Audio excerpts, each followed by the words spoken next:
programmer des images de son ordinateur sur Instagram, eh ben, c'est possible, et en plus c'est possible gratuitement. Donc je vais vous montrer tout ça dans cette vidéo, et ce qu'on va faire, c'est qu'on va tout simplement se retrouver sur Creator Studio. Creator Studio, qu'est-ce que c'est? En fait, c'est tout simplement la plateforme qui est directement reliée à Facebook, c'est même créé en fait par Facebook, pour que vous puissiez programmer et publier des images, donc là que ce soit sur des pages Facebook ou sur votre compte Instagram. Donc là je vous montre pour votre compte Instagram, mais ça marche également si vous avez une page Facebook, et vous allez pouvoir tout publier depuis ici. Donc quand je dis tout publier, bien sûr, c'est uniquement les images, des vidéos, etc. Vous n'allez pas pouvoir mettre tout ce qui est les stories, vous pouvez le faire sur Facebook, mais vous ne pouvez pas le faire via Instagram. Et vous pouvez également pas mettre des Reels, ok, ou les Reels, comme vous voulez. Les Reels, en gros, si vous voulez, on peut pas les publier directement sur l'ordi, on est toujours obligé de le faire uniquement via son téléphone, et pareil pour les stories, ok. Du coup, là, ce qu'on va faire, c'est que faut tout simplement vous connecter à votre compte. Donc, si vous vous connectez à votre compte Facebook, et en fait, il faut que vous ayez par contre un compte professionnel. Donc, c'est-à-dire que sur Instagram, dans les paramètres, il faut mettre que c'est un compte pro, et après, il faut relier en fait votre compte pro à votre compte. Ok, donc il n'y a rien de bien compliqué, hein. C'est-à-dire que vous allez sur votre compte Instagram, vous marquez je suis pro, après il va vous demander de créer une page Facebook qui est reliée à ce compte pro, et après vous connectez cette page Facebook au Creator Studio, ok. Donc c'est totalement gratuit, et après ce que vous faites, c'est que vous faites tout simplement créer une publication. Donc là vous pouvez publier un IGTV ou un fil d'actualité Instagram. Donc là on va faire fil d'actualité Instagram, donc là vous pouvez choisir le compte que vous voulez, bon on s'en fout, on va prendre celui-là, ok. Et ce qu'on va faire, c'est que là vous allez pouvoir tout mettre. Donc la légende, ça correspond tout simplement à votre description. Donc là, on écrit votre petite description, vous avez tous les smileys qu'il vous faut si vous voulez mettre des trucs, ok. Oui, c'est cool, mince, tac, je vous le refais. Tac, fil d'actualité Instagram, là-dessus, hop, merci beaucoup, je veux mes emojis, voilà. Ensuite, vous pouvez ajouter un lieu, donc un lieu, vous savez, quand vous allez sur Instagram, ça vous dit par exemple, je sais pas, j'ai été, en Corse, j'ai été à Paris, etc., etc. Donc vous pouvez taper ce que vous voulez, et il va vous retrouver, voilà, par exemple, j'étais dans la ville de Paris, super, ou alors j'étais à Disney, vous mettez ce que vous voulez. Et ensuite, vous faites directement ici, ajouter du contenu.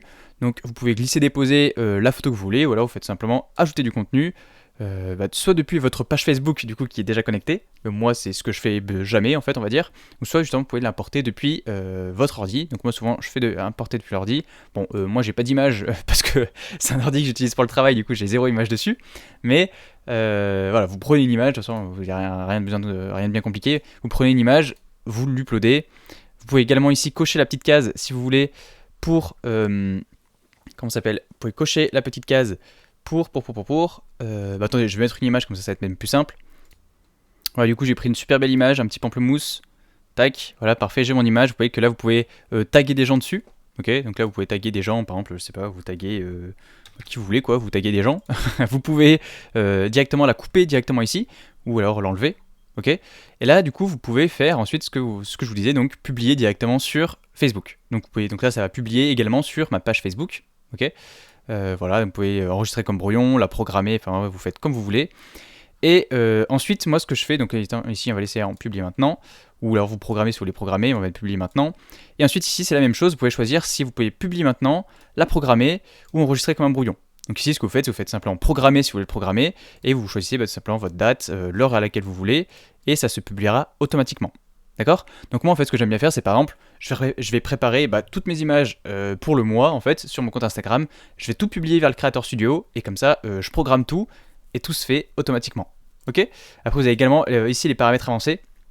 Donc comme ils vous le disent, c'est pour les commentaires, le contenu de marque et plus encore. Donc en gros vous pouvez désactiver les commentaires si vous voulez désactiver le commentaire. Le texte alternatif, donc en fait qu'est-ce que c'est? C'est tout simplement, c'est pour la recherche d'images. Quand par exemple quelqu'un va taper pamplemousse sur internet, moi si je mets pamplemousse, comme c'est une image de pamplemousse, ici je vais écrire par exemple pamplemousse, je peux écrire, on s'en fiche, pamplemousse, rose, blablabla, ok. Et quand la personne va chercher pamplemousse, rose, elle peut plus tomber sur mon image parce que ici j'ai mis un texte alternatif. Voilà. Bon, c'est pas très utile, hein, c'est surtout pour les pros et si vous voulez qu'on retrouve votre image avec le référencement naturel. Donc si vous faites du référencement naturel, pourquoi pas, mais sinon c'est pas très utile pour vous. C'était surtout pour voir comment programmer justement une image. Donc voilà, donc c'était un petit tuto assez rapide et assez simple sur comment faire. J'espère que tout est bien compris. Et puis sinon, je vous dis à tout de suite dans une prochaine vidéo.